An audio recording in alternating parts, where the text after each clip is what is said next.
Topic है probability यानी कि प्रायिकता।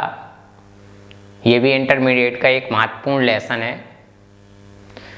तो आइए आज इसके बारे में समझते हैं क्या है प्रायिकता में।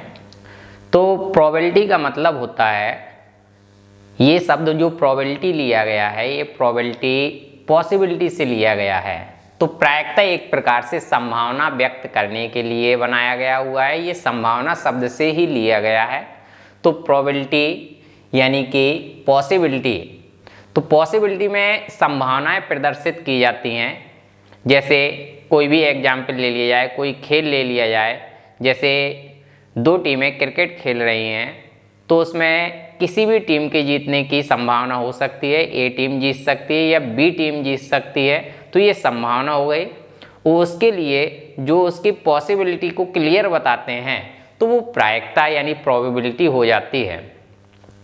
तो सबसे पहले प्रायिकता के लिए बेस फॉर्मूला रहेगा यहाँ पर।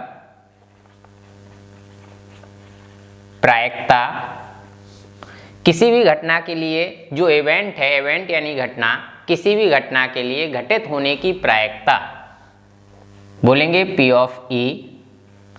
प्रोबेबिलिटी जो इवेंट है E मान लिया गया है यहाँ पर। प्रोबेबिलिटी ऑफ इवेंट इक्वल होता है यहाँ पर घटना के घटित होने की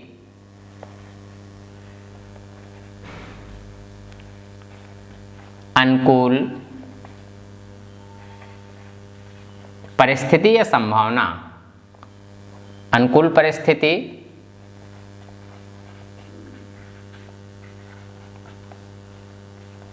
अपॉन घटना के घटित होने की कुल संभावना, या इसी को कह सकते हैं परिस्थितियां। तो यहाँ पर घटना के घटित होने की ये अनुकूल परिस्थितियां हैं, ये घटना के घटित होने के लिए कुल परिस्थितियां हैं। तो ये प्रोबेबिलिटी ऑफ E यानी कि किसी भी घटना के घटित होने के लिए प्रोबेबिलिटी है। तो इसके लिए कंपलसरी एक फॉर्मूला रहता है, जो फॉर्मूला ये हमने लिख दिया है। इसी के आधार पर जैसे यहाँ पर घटना के लिए घटित होने के लिए कुल संभावनाएं, जैसे कोई क्वेश्चन दे दिया, एक पासा फेंका गया, तो एक पासा फेंकने में कुल कितनी परिस्थितियां या कुल कितनी संभावनाएं प्रदर्शित करेंगे, तो वो कुल संभावनाएं रहेंगी यहाँ पर। टोटल आउटकम यानी S इक्वल 1 2 3 4 5 6। पासे को, एक पासे को उछालने पर कुल स्थितियां बनेंगी यहाँ पर, या कुल घटनाएं बनेंगी 1 2 3 4 5 6। तो ये 6 घटनाएं हैं। अब इसमें से कोई घटना, किसी भी प्रकार की घटना ली जा सकती है। तो वो घटना के अनुकूल परिस्थिति जैसे कह दिया जाए, किसी पासे को उछालने पर सम संख्याएं आने के लिए क्या संभावनाएं होंगी, तो सम संख्या आने के लिए संभावनाएं 2 4 6, ये 3 संभावनाएं रहेंगी। तो ये अनुकूल परिस्थिति हो जाएंगी। तो 2 4 6 3 परिस्थितियां यहाँ आ जाएंगी, कुल परिस्थितियां 6। तो सम संख्या आने के लिए जो पॉसिबिलिटी यानी कि प्रोबेबिलिटी बनेगी वो आ जाएगी 3/6 यानी कि 1/2। तो क्वेश्चन हुआ यहाँ पर, पासे को फेंकने पर, एक पासे को फेंकने पर सम संख्या आने की प्रायिकता ज्ञात करना है। तो प्रायिकता ज्ञात करने के लिए P ऑफ E इक्वल, यहाँ पर अनुकूल जो परिस्थितियां हैं, अनुकूल परिस्थितियां सम संख्या के लिए है। सम संख्या क्या क्या हो सकती हैं, 2 4 6। तो यहाँ लिख दिया सम संख्या 2 4 6, और कुल स्थितियां यहाँ पर बनेंगी, कुल परिस्थितियां 1 2 3 4 5, 6। तो प्रोबेबिलिटी के लिए फॉर्मूला है अनुकूल परिस्थिति बटे कुल परिस्थिति, तो यहाँ पर आ जाएगा 3 अपॉन कुल परिस्थिति कितनी रहेंगी 6, तो P ऑफ E इक्वल 1/2। तो इस प्रकार से ये जो इसका प्रोबेबिलिटी का मेन फॉर्मूला है वो यही है कि किसी भी घटना के घटित होने की अनुकूल परिस्थिति अपॉन में आएगा घटना के घटित होने की कुल परिस्थिति, तो इससे प्रोबेबिलिटी स्टार्ट होती है। अब किसी भी क्वेश्चन के लिए ये भी ध्यान देना जरूरी है, उसमें जो टोटल आउटकम होते हैं यानी कि जो एस फाइंड करते हैं वो किस प्रकार से करते हैं। जैसे एक सिक्का उछाला गया, एक सिक्के को उछालने पर क्या क्या आउटकम बनेंगे यानी कि कुल पॉसिबिलिटी कितनी बनेंगी। तो एक सिक्के को उछालने पर कुल पॉसिबिलिटी बनती है या तो हेड आता है यानी कि शीर्ष, या फिर टेल आता है यानी कि पुच्छ। तो दो यहाँ पर आउटकम निकलेंगे इसमें, हेड या टेल। यदि अब यही बात की जाए दो सिक्के उछालने पर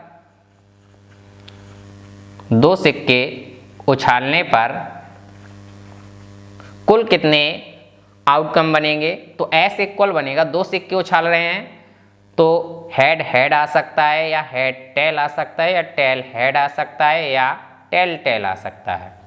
मतलब यहाँ पर एक सिक्के को उछालने पर दो आउटकम बनते, और जब दो सिक्कों को उछालेंगे तो दो आउटकम आएंगे, तो कुल आउटकमों की संख्या यहाँ पर रहेगी 4। तो कुल स्थितियाँ यहाँ पर 4 प्रदर्शित होंगी। यदि यही बात तीन सिक्कों की जाए, तीन सिक्कों को उछालने पर कुल कितनी स्थितियाँ संभव हैं, तो तीन सिक्कों को उछालने पर कुल स्थितियाँ 2 × 2 × 2, तो कितना हो जाएगा 8।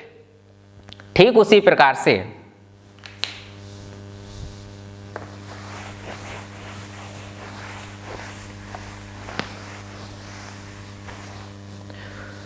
जैसा कि यहाँ पर एक पासा जब उछाला गया तो एक पासे के फेंक में कुल स्थितियां बनी थी 6। इसी प्रकार से यदि दो पासों की बात की जाए,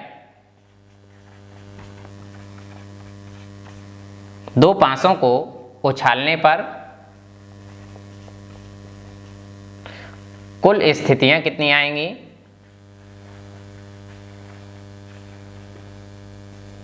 दो पासों को उछालने पर कुल स्थितियों की संख्या बताना है। तो ये स्थितियां किस प्रकार से काउंट की जाएंगी, तो पहली स्थिति, पहले पासे, दो पासे जो फेंके गए उनमें से पहले पासे पर आया जो अंक है वो है 1 और दूसरे पासे पर भी अंक 1, तो 1,1, पहले पर 1, दूसरे पासे पर 2, पहले पर 1, दूसरे पर 3, पहले पर 1 ही और दूसरे पर 4, 1,5, 1,6। तो यहां पर ये आ गया। इसके बाद पहले पासे पर डिजिट चेंज हो जाए, 1 की जगह पर 2, दूसरे पर 1, 2,2, पहले पासे पर 2, दूसरे पासे पर 3, 2,4, 2,5, 2,6। पहले पासे पर फिर डिजिट चेंज कर लीजिए, 3 1 से लेकर यही सब नंबर आएंगे 3 6 तक, 4 1 से लेकर यही सब नंबर 4,6 तक, 5,1 से लेकर 5,6 और 6,1 से लेकर 6,6 तक। जब एक पासा फेंका गया था तो यहाँ पर आउटकमों की संख्या रही थी यहाँ पर 6, लेकिन जब दो पासे फेंकेंगे तो कुल स्थितियाँ कितनी पॉसिबल रहेंगी, 6 × 6 = 36। यहाँ पर देखिए 1 2 3 4 5 6, ये 6 ये 6 6 6 6, तो यहाँ पर कितना है 1 2 3 4 5 6, 6 × 6 = 36। तो ये कंडीशन कुल कितनी बनती हैं 36। और यदि यही बात की जाए तीन पासों के लिए, तीन पासों को उछालने पर कुल कितनी स्थितियां बनेंगी, 6 × 6 × 6 यानी कि 216। तो कुल कंडीशन यहाँ पर बनेगी तीन पासों को फेंकने पर 216 और दो पासों को फेंकने पर 36। तो ये कंडीशन पता होनी चाहिए किस प्रकार से लिखी जाएंगी, ये भी पता होना चाहिए। इसके आगे फिर प्रोबेबिलिटी को आगे भी पढ़ा जाएगा भी।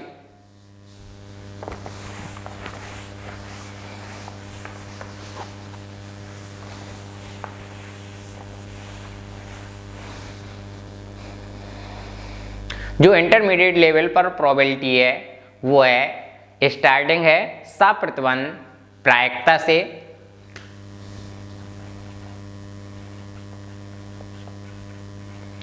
साप्रतिबंध प्रायिकता।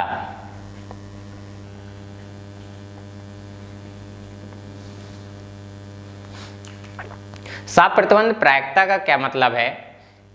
किसी एक घटना की प्रायिकता कोई दूसरी घटना के सापेक्ष, जैसे मान लिया घटना ए के घटित होने की प्रायिकता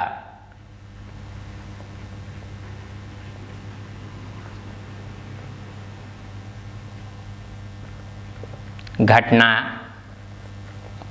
बी के सापेक्ष, या ये कह सकते हैं घटना ए के घटित होने की प्रायिकता ज्ञात कीजिए जबकि बी घटना घटित हो रही है। तब इस समय इसके लिए प्रायिकता बनेगी पी ऑफ ए, घटना के घटित होने की प्रायिकता है तो पी ए और अपॉन में आएगा बी, जो सापेक्ष में रहेगा वो अपॉन में आएगा, इक्वल इसके लिए फॉर्मूला बनेगा P A intersection B upon P B. ये साप्रतिबंध प्रायिकता यदि पूछी जा रही है तो ये फॉर्मूला लिखेंगे, या फिर ये बोल सकता है ए घटना के घटित होने की प्रायिकता ज्ञात कीजिए जबकि बी घटना घटित होने के सापेक्ष निकालना है। तो यहाँ पर इसको कहते हैं साप्रतिबंध प्रायिकता। यहाँ पर देखिए प्रायिकता में जिस प्रकार से समुच्चय में हमने कुछ फॉर्मूले पढ़े हैं, जैसे ए इंटरसेक्शन बी की वैल्यू फाइंड करना, number of A intersection B, number of A union B, number of A, number of B, ठीक उसी प्रकार से ए इंटरसेक्शन बी के लिए प्रोबेबिलिटी, ए यूनियन बी के लिए प्रोबेबिलिटी। तो ये सब प्रोबेबिलिटी कैसे फाइंड करेंगे? तो इसमें फॉर्मूले हैं कुछ। तो ये फॉर्मूला है P A union B equal P A plus P B minus P A intersection B. और भी फॉर्मूले जैसे पी ए डैश डैश या बार भी यूज कर सकते हैं, P A dash equal 1 minus P of A. इसका मतलब है ए घटना के घटित होने की प्रायिकता पी ऑफ ए है और ए डैश का मतलब है ए घटना के घटित न होने की प्रायिकता। पी ए का मतलब है यहाँ पर पी ऑफ ए इक्वल घटना के घटित होने की प्रायिकता, पी ऑफ ए डैश है घटना के घटित न होने की प्रायिकता। अब यहां पर ये भी फॉर्मूला बोल देते हैं इसी से, P of A plus P of A dash equal 1। मतलब घटना के घटित होने की प्रोबेबिलिटी जो होती है और घटना के घटित ना होने की प्रोबेबिलिटी जो होती है, दोनों का सम करें तो किसके इक्वल होता है? 1 के इक्वल होता है।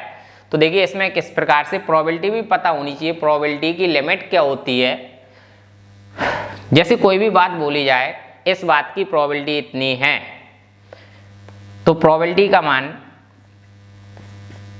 किसी भी बात के लिए प्रोबेबिलिटी यदि फाइंड कर रहे हैं तो प्रोबेबिलिटी की वैल्यू जो होती है 0 के इक्वल होती है या 0 से ज़्यादा होगी, लेकिन 1 के इक्वल होगी या फिर 1 से कम होगी। तो ये प्रोबेबिलिटी की लिमिट होती है। मतलब यहाँ पर प्रोबेबिलिटी की वैल्यू 1 से ज़्यादा नहीं हो सकती है और 0 से कम नहीं हो सकती है। तो प्रोबेबिलिटी की वैल्यू 1 कब होती है? जब कोई घटना निश्चित रूप से घटित हो रही है कि हाँ यही घटना घटित होगी, तो हम कह सकते हैं वहाँ पर प्रोबेबिलिटी की वैल्यू कितनी होगी? 1 होगी। जब क्लियर हो जाता है कि यह घटना घटित ही नहीं होगी, फिर भी उसके घटित होने की प्रायिकता बतानी है, तो उसके घटित होने की प्रायिकता वहाँ पर 0 हो जाएगी। फॉर एग्जाम्पल, जैसे दो व्यक्ति हैं, एक कमजोर व्यक्ति है और एक अधिक ताकतवर व्यक्ति है, दोनों व्यक्ति लड़ रहे हैं और हम देखकर ये कह सकते हैं कि कमज़ोर जो व्यक्ति है ये ताकतवर व्यक्ति से लड़ेगा तो ये हार जाएगा, ये कन्फर्म वहाँ पर हो रहा है। तो हम ये बताएंगे जो ताकतवर व्यक्ति है उसके जीतने की प्रोबेबिलिटी क्या होगी। तो वो ताकतवर व्यक्ति जब हम देखकर ही बता सकते हैं कि वह व्यक्ति जीत जाएगा, तो इस पोजीशन में ताकतवर व्यक्ति के जीतने की प्रोबेबिलिटी कितनी हो जाएगी, 1 हो जाएगी। और यदि हम ये बोलें कि जो कमज़ोर व्यक्ति है, कमज़ोर व्यक्ति के जीतने की प्रोबेबिलिटी क्या है, तो उस समय हमें ये भी पता है कि कमज़ोर व्यक्ति को उस ताकतवर व्यक्ति से जीतना ही नहीं है, तो उस समय कमज़ोर व्यक्ति के लिए जीतने की जो प्रोबेबिलिटी बनेगी वो वहाँ पर 0 बनेगी। यानी कि घटना जब निश्चित हो जाती है तो उस समय प्रोबेबिलिटी 1 होती है या फिर 0 होती है। तो घटना जैसे हमें क्लियर होती है उसी के आधार पर 1 और 0 होती है, अन्यथा की स्थिति में किसी भी घटना के घटित होने की प्रोबेबिलिटी 0 से ज़्यादा और 1 से कम होती है। तो प्रोबेबिलिटी का मान याद रखिए हमेशा 0 और 1 के बीच में ही रहेगा। यदि घटना निश्चित होती है तो 1 आएगा या फिर 0 आएगा।